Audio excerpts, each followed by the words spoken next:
siya. Laging ganyan yan. Laging ganito to. Pagkaalis. Ay, Mama. Hello. Hi, Dada. Let's go to the parking because we are going out today. Getafe. No, it's not Getafe. Laganas. Grabe, namamagana naman ang mukha ko. Come on, come on, come on. Jesus. Ulit. Ayan, good morning everyone. Pasensya ng ingay ng mga bata. Ayan, dito tayo sa parking. Come on. Come on. Come on. Wala, malamig ata. Hindi ako nagdala ng aking coat. Come on. Go. Come on, go. Ayun na siya. Mirale, ading, mirale. Kaya ba kung Dada? Dale. Car. Ayan, mga moms. Sa wakas. Mahulog. Ang ingay ni Popo. Popo, ang ingay mo, anak. Good morning again, mga moms. Pasensya na ang gulo namin kanina. Nakakaloka.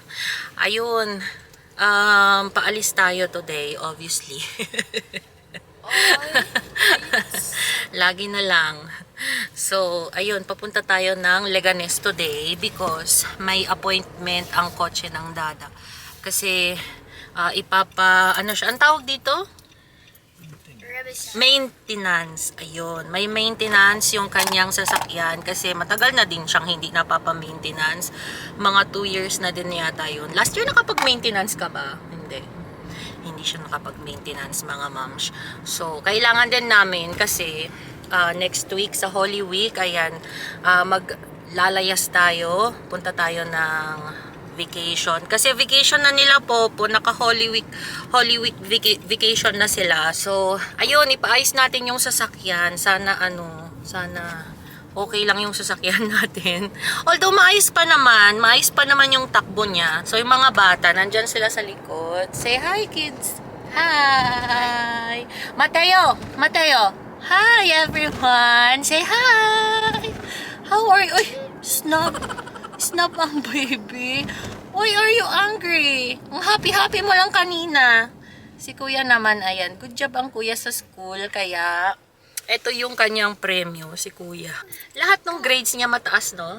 Si Popo. May isang subject siya na Oo, may bumaba siyang subject, si Popo. Pero okay lang, mas matataas naman yung grades niya, as in.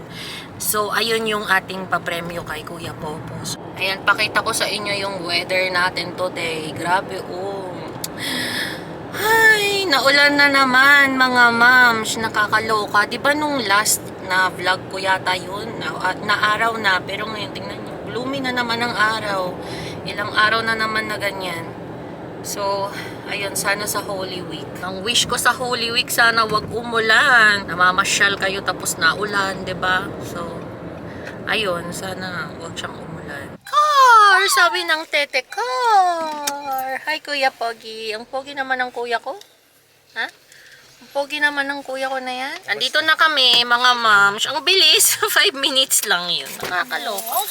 So, dito din pala kami nakapagpa-maintenance last year. Last year ba? Oo, dito din yun. Nama si Ducky? Kaya si anak. No. So, baba na tayo kasi nga, may appointment ang Dada ng 1. So, 12:55 na. May 5 minutes. Justo a tiempo, si. Yan, dito kami sa arcade. Espera, anak, ako na lang. Video mo si mama.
You pop.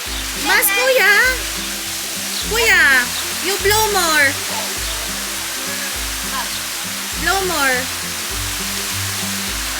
What? Asaya. Asaya niya sa bubbles. Yay, pop! Oo! Where's the bubbles? Dali! Patumang. Ang tagal ni kuya. Go!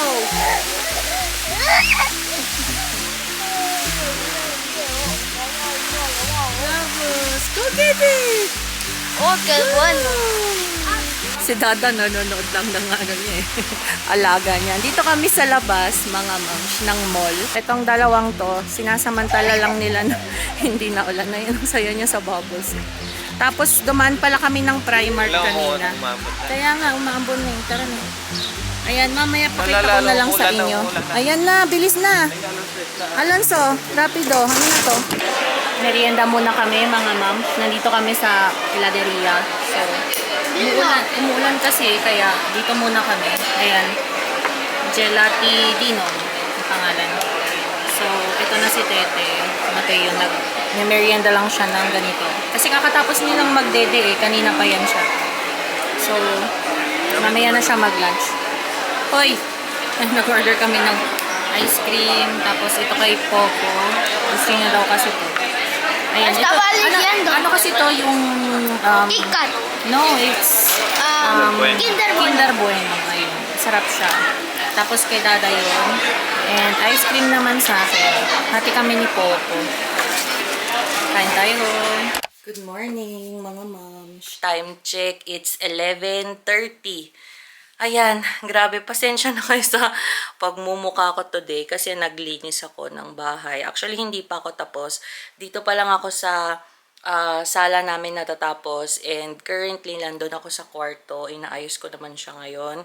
Hindi ko pa siya napapakita yung kwarto, yung wallpaper, mga moms, kasi hindi pa totally tapos talaga yung kwarto namin. So, siguro mamaya kapag makaluwag-luwag kami ng Dada, may ikakabit pa kasi kami doon, kaya hindi pa namin talaga siya totally na masasabing tapos.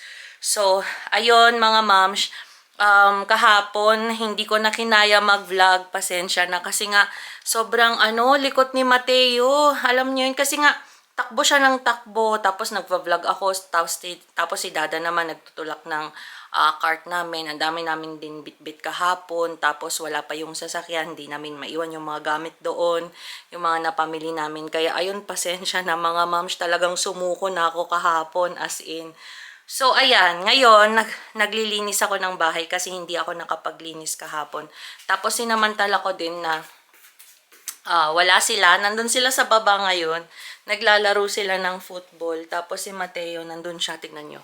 Wait lang. Ayan, may kalaro pala sila. Check na natin. Parang wala sila. Wala yata sila dun sa baba. Ewan ko nasan sila. Pero kanina pa sila doon, mga bandang 11. After ng breakfast, ayan, bumaba na sila para ayun, maglaro. Kasi nga yung maliit, nagyayaya na siya sa labas. Marunong na siya talaga.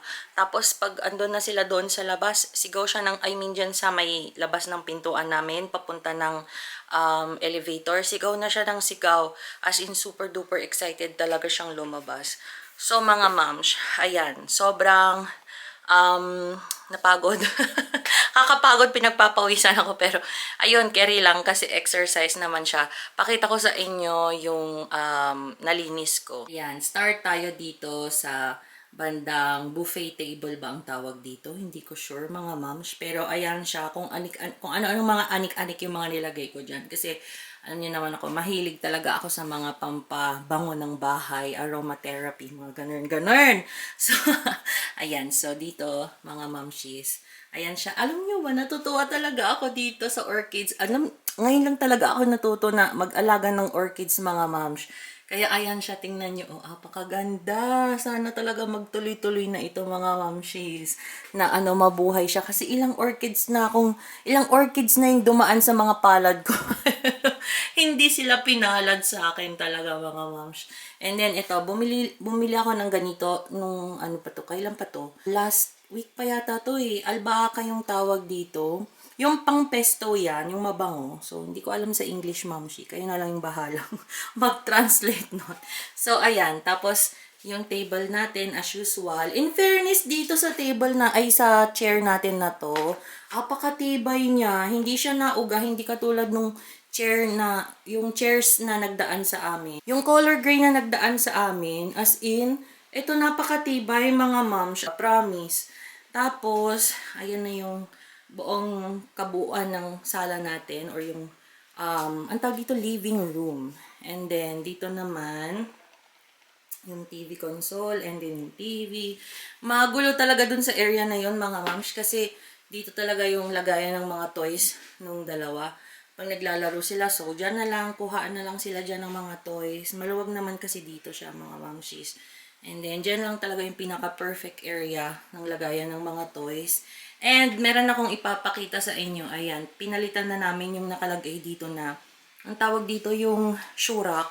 So, binenta namin yon and yung napagbentahan, dinagdag na lang namin sa pambili dito sa aparador na yan ng IKEA, o diba? Alam nyo, ayaw ko dapat yun na ibenta kasi ang daming shoes ng dada. So, ang ginawa namin is nag-donate kami ng mga, alam nyo yung mga may sira na shoes. Yung mga iba ipapadala namin ng Pilipinas. Ayan, magpapapackage tayo. Tapos yung shoes niya, dito na namin siya nilagay sa may bandang buffet table. So, ayan. And, ayan na yung lagayan natin ng mga kung ano-anong anik-anik. Actually, ang dami niyan sa loob. Inayos ko naman yan siya. Pero, ayun nga. Mas okay na siyang tignan ngayon kasi mas maayos at saka mas organized na yung salon. 'Di ba? So, ayan mga momshies. Yun lang. Medyo sa area na yun talaga magulo dahil nga andun yung mga toys nila. So, laging makalat. Laging din or everyday ko din yan inaayos. Ayan, so far, nagkaroon na din tayo dito ng space. Kasi dito walang space dati eh. Tapos wala kami mapaglagyan yan. Itong trona ni Mateo. Pero ayan, nagkaroon na tayo ng space. And then, yan na yun siya dyan sa area na yan. O, diba? Maya ko na lang ituloy kasi ako ay naglalaba, naglilinis, nag-aayos. Tapos magre-reels pa tayo. Ang dami kong gagawin today as in full jam pack today ang aking schedule. So tingnan nyo, ayan yung i-reels. Ayan yung i-reels natin mga moms. And nandito pa yung vacuum. So ito pa yung mga lalabahan. Ang dami kong gagawin. Tapos ayusin ko lang yung kwarto, hindi pa siya tapos. Meron din ulit tayo doon na i-reels, o diba? Yung mga padala sa atin. So, ayan, mga moms, ang buhay abroad, ang buhay nanay. After ng kasiyahan, diba? So, importante naman yun magsaya once in a while, diba? After ng mahabang work or mahabang week ng work, ayan, importante din na magliwaliw kahit papaano. Pero, etong mga to, hindi dapat natin to tatalikuran, hindi dapat natin to pabukas pa. Kasi kung ipagpapabukas natin to mga paglilinis, pag-aayos ng bahay, ganyan, is mas matatambakan tayo ng mga gawaing bahay. So, ayan mga moms, wait lang ha. Ayusin ko lang dito sa kwarto. Pakadami, mamshi. Tingnan nyo oh. Pero thankful naman ako at yung Shein, walang sawa silang nagbibigay sa atin ng mga ganito. So, ito yung na-reels natin kanina. So, panoorin nyo na lang sa Facebook, mga moms. Actually, ang gaganda ng mga damit na pinadala sa akin for spring. Ayan siya, oh. Tingnan nyo. O, diba? Ilagay ko ba yung link doon sa description? Gusto nyo ba, mamshi? Para makita nyo kung ano yung mga pinili kong mga damit na bibigay sa atin ni Shein. So, ayan din siya. Tingnan nyo, oh. Apakaganda din ng tela, mga moms. O, diba? Hindi siya yung pucho-pucho na tela. Tapos, yung maganda dito is tago yung aking tiyan. Kasi yung nagpapalaki lang talaga sa akin dito, mamshi, ay sa katawan ko, ibig kong sabihin ay yung tiyan. Tapos, tingnan nyo to. O, diba? Pang summer outfit. Pak! Sino kayo dyan? Tapos, itong mga to, mga, ang tawag dito, co-ords na tong mga to. So, ayan, may mga jogging pants din akong kinuha sa kanila. Ito yung pinakagusto ko sa lahat. Ito. Tapos may terno siya na Americana. And then may jogging pants din dito. Tsaka ito actually. So mga pang-springs na to. Pang-spring na tong mga to. So, ayan mga moms. I-check nyo na lang siya sa description box yung link na ilalagay ko. Ayan, kitchen na tayo mga moms. So, tapos ko nang ligpitin ang lahat ng mga kalat sa kwarto. Pasensya na pala kayo kung medyo maingay. May washing machine kasi tayong gumagana. Yun nga, naglalaba nga kami today, diba? So, ang uulamin namin is, ayan, yung tira namin kahapon na pollo asado. So, iririkook ko na lang siya. Sayang din naman kasi, 'di ba? So, wala din lang naman kakain yan. For sure. Kaya din naman iririkook natin siya. So, gagawin ko siyang paksiw, lechon paksiw. Yun nga lang kasi wala akong sayang wala akong tawag dito, yung Mang Tomas. Hindi ako nakabili sa Filipino store. Anyway, gawan ko na lang siya ng paraan ba para maging lechon paksiw siya. Tapos, ayan, kumuha din pala kami kahapon. Kasi kahapon, nag-grocery din pala kami mga moms. Kaya, hindi na ako masyado talaga na nakapag-vlog. As in, sinulit na namin ni Dada yung buong araw na yon para, yun nga, lumabas. Gawin lahat yung kailangan namin gawin para hindi na kami lumabas ngayong araw na to. Tsaka gumastos ulit. Kaya, ayan, so, bumili tayo ng malaking melon. So, yan yung kakainin ko ngayon kasi nagda-diet na talaga ako. Promise, starting kahapon. Yun, kahapon talaga. Nag-start na ako mag-diet mga moms. Kaya din naman more on fruits and veggies na naman tayo. Kasi alam nyo na mahirap nang tumaba mga momshi. Diba kapag ganun is mga makolesterol. So, kailangan talagang bawas-bawasan ang mga pagkain mga moms. So, mag-start na ako na magluto ha. So, maggagayak lang tayo ng sibuyas at saka ng bawang. So, kahapon mga moms, di ba? Pumunta kami, nagpaayos kami ng kotse. Apakamahal po ang magkaroon ng kotse abroad. Grabe kung hindi lang talaga namin kailangan.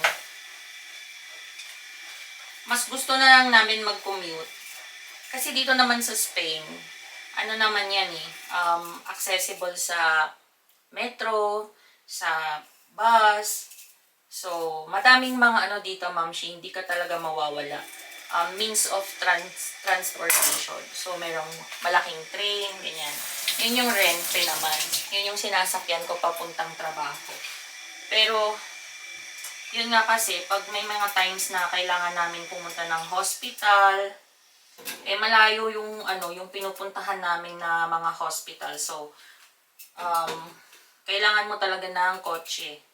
Although may bus naman, pero nakakapagod, mamshi, dahil sobrang layo talaga. At saka kung kailangan namin bumili ng mga groceries, ganyan, kailangan talaga namin ng sasakyan. Alam nyo, napeke kami doon. Na-scam kami, mamshi, doon sa pagbili namin ng sasakyan. Bale, nung binili namin yun, ang worth niya, mga nasa 20 plus. So, hindi ko na lang sasabihin yung original price, okay? Pero nasa 20 plus siya. And then, ang sabi sa amin, 5 years to pay lang siya. Hindi ko nga alam, parang nabogus kami doon kasi hindi ko na matandaan talaga kung ano yung naging usapan namin nung car dealer na pinagbilhan namin ng sasakyan. And then, saka lang namin na-realize nung kinuha na namin yung parang lahat nung makikita mo doon sa binayaran mo. Like yung, anong tawag ba dito? Hala, nakalimutan ko na mga moms. Yung makikita mo yung buong monthly payment at saka kung kailan ka nag-start and then kung kailan ka matatapos. So, yun yung kinuha ni Kaiser. Nakita namin, mamshi, 9 years kaming magbabayad. So, ang buong akala namin, 5 years to pay lang siya.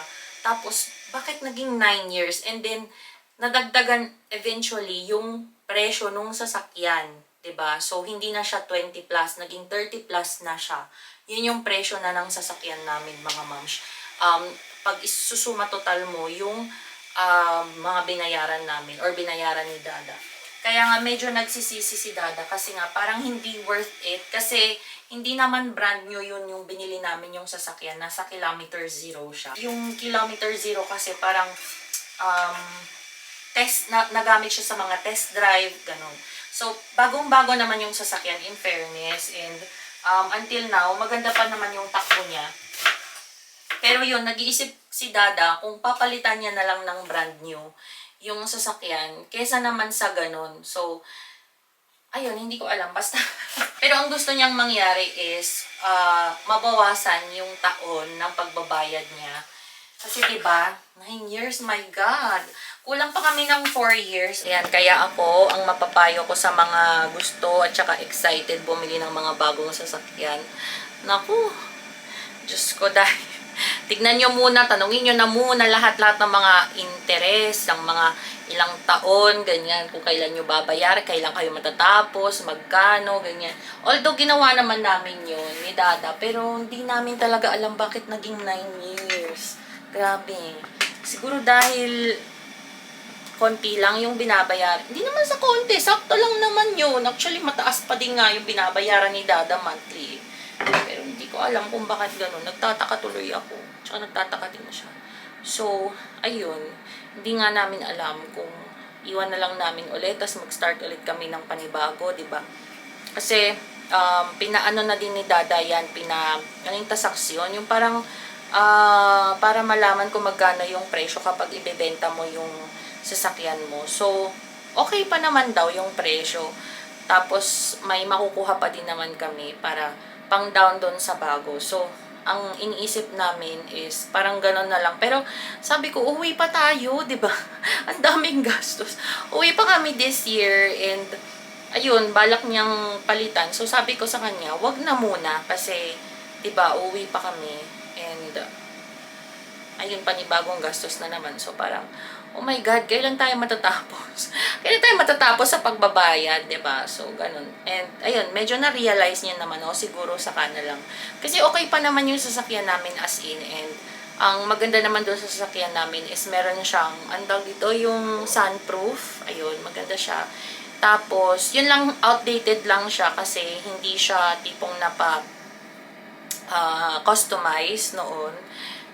Parang okay lang din naman kasi may mga phones naman, 'di ba? So hindi naman ganoon ka-importante kung outdated yung sasakyan. Basta ang importante is smooth yung takbo, maganda yung takbo, hindi ka nasisiraan, and yun, maluwang. Maluwang siya actually yung Nissan X-Trail. Maluwang siya. And ayun, kasya kami lahat, 'di ba? So kapag lalabas kami as a family, kapag kasama sila mama, sila tita, kasya naman kami. So, yun naman talaga yung importante dun. So, ayan. Luluto na tayo. Kasi mamaya gigising na si Teo. So, mamaya wala na naman.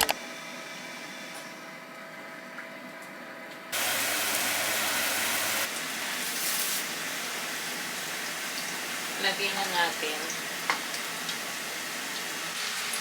Alam nyo, may kasama pala itong sauce. Ito siya, si Rosemary. Si Rosemary.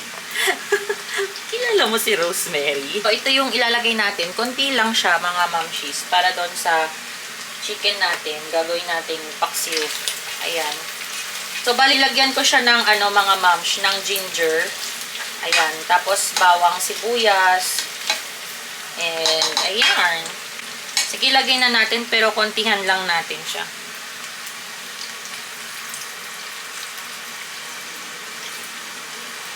Tapos, lagyan natin siya ng patis.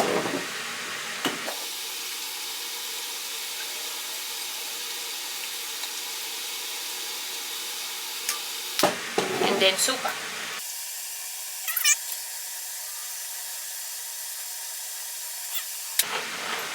Tapos, mamaya mga mams, lagyan natin siya ng asukal. Hi, baby! Gising! Gising na yung baby!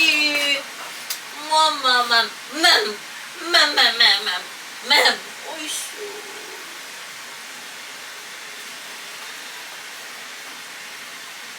no. My baby. No. Si Kuya pa po ando, naglalaro pa din yan?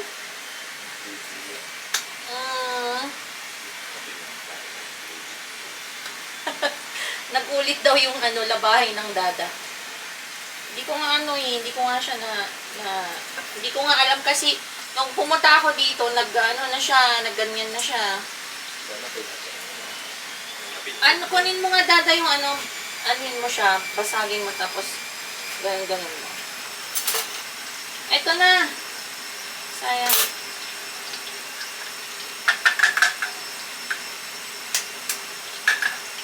Tapos i-chung. Ganyan. Ba't ganyan? With bars! Ayan na, may lechong paksiw ka na. Dali, lagyan mo muna ng asin. Wait lang. Naluto na natin yung lechong paksiw. Ito siya. Check na. O, diba? Oh, tingnan. Yung itsura niya, hindi lechong paksiw, pero yung lasa lechong paksiw. O, diba? Gumamit lang ako ng fish sauce, asukal. Ayan, yung asukal natin. Brown sugar. And then, suka. Tapos, ito naman yung niluluto kong isa pa. Egg with tuna. So, tayin ko lang maluto kaunti yung kamatis. Lagay na natin. Isa lang yung egg natin. Natipid yung egg. Kalimutan namin sa grocery kahapon. Kumuha. Wala pala kaming egg. Kain tayo. Mamshies! Let's go!